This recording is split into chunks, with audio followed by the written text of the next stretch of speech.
Hello everyone and welcome back to another tutorial. Today we're going to see how to turn off Discover on Snapchat. So firstly, open Snapchat and then swipe to the Discover page. Tap and hold on a channel or video you don't like, then select Hide. Once hidden, the channel becomes blocked in Discover and Snapchat's algorithm learns your preference and similar content is shown less often. And if content is inappropriate or irrelevant, open the snap and then tap the three dots in the top right corner.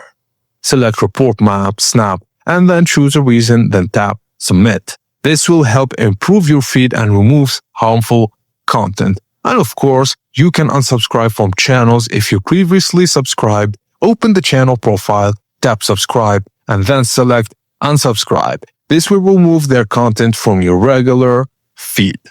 And that's it, guys. As simple as that. Thank you for watching and please don't forget to like and subscribe for more tips and tricks like this.